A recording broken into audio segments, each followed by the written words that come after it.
नमः शिवाय। जय श्री कृष्णा। कार्तिक मास महात्म्य दूसरा अध्याय। श्री कृष्ण भगवान बोले, हे प्रिय, जब गुणवती ने राक्षस द्वारा अपने पिता और पति का मरना सुना तो दुखित हुई और रुदन करने लगी। हे स्वामी, हे पिता, आप मुझे छोड़कर कहाँ चले गए? मैं आपके बिना क्या करूं? अब मेरे भोजन वस्त्र का प्रबंध कौन करेगा? अब मैं किसकी शरण लूं? विधाता का मेरे ऊपर कोप हुआ, अब मैं कैसे जीऊं? श्री कृष्ण जी बोले, कुकरी के समान विलाप करती हुई, हवा से हिलते हुए, बेल के पत्ते की तरह कांपती हुई पृथ्वी पर गिर पड़ी। थोड़ी देर में सावधान होने पर फिर विलाप करने लगी और शोक समुद्र में डूब गई। उस गुणवती ने घर की सब वस्तुएं बेचकर यथाविधि से अपने पति की पारलौकिक क्रिया की और उसी नगरी में विष्णु भगवान की भक्ति में तत्पर होकर इंद्रियों को वश में कर शांति से रहने लगी और मरण तक एकादशी और कार्तिक मास के व्रत आदि करती रही। हे प्रिय, ये दोनों व्रत मुझे अत्यंत प्रिय हैं, जिसके करने से भोग और मोक्ष की प्राप्ति होती है, पुत्र और संपत्ति मिलती है। कार्तिक की तुला राशि पर सूर्य निकलने पर यदि महापापी भी प्रातःकाल स्नान करते हैं तो वे भी मुक्ति को प्राप्त होते हैं। जो मनुष्य स्नान, जागरण, दीपदान और तुलसी का पालन करते हैं वे विष्णु के रूप हैं। विष्णु भगवान के मंदिर में झाड़ना, सतिया काटना तथा विष्णु की पूजा आदि का कार्य जो मनुष्य करते हैं वे जीवन मुक्त होते हैं।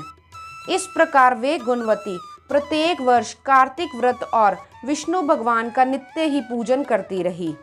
एक समय वृद्धावस्था के कारण दुर्लभ होने से रोग और ज्वर से पीड़ित होने पर भी गंगा स्नान को गई। ज्यों ही पानी में उतरी, जाड़े के मारे कांपने लगी। उसी समय गुणवती ने आकाश से आता हुआ विमान देखा। शंख, चक्र, गदा, पद्म आदि आयुधों को लिए हुए विष्णु के रूप धारण करने वाले पार्षद गरुड़ की ध्वजा वाले अप्सराओं से युक्त ऐसे विमान में बिठाकर उसे बैकुंठ को ले गए। प्रदीप्त अग्नि के समान कीर्ति वाली गुणवती विमान में बैठी हुई कार्तिक व्रत के प्रभाव से मेरे पास आ गई। जब ब्रह्मा आदि देवताओं की प्रार्थना से मैं पृथ्वी पर कृष्ण अवतार में आया तब वह गण भी मेरे साथ आए। हे भामिनी, ये सब यादव मेरे गण हैं और तुम्हारे पिता देव शर्मा भी इस जन्म सत्राजित हुए और तुम्हारे पति चंद्र शर्मा इस जन्म में अक्रूर हैं। और हे देवी, तुम वही गुणवती हो जो कार्तिक के स्नान के प्रभाव से मेरे लिए अत्यंत प्रिय हो। तुमने जो मेरे मन मंदिर के सामने तुलसी का बागीचा लगाया, उसी से ये कल्प वृक्ष तुम्हारे आंगन में है। कार्तिक में जो पहले तुमने दीप दान किए हैं, उसी फल से तुम्हारी सुंदर देह और घर में लक्ष्मी देवी का निवास है। जो संपूर्ण व्रत आदि पति स्वरूप भगवान के अर्पण किए थे, इसीलिए तुम मेरी पत्नी बनी हो। और तुमने जन्म से मृत्यु तक जो कार्तिक व्रत उपवास किए हैं, इससे तुम्हारा वियोग मुझसे कदापि नहीं होता। इसी प्रकार कार्तिक में व्रत करने वाले तुम्हारे समान मेरे प्रिय होंगे। सूत जी बोले, सत्यभामा जी अपने पूर्व जन्म का सब हाल जानकर बड़ी प्रसन्न हुई।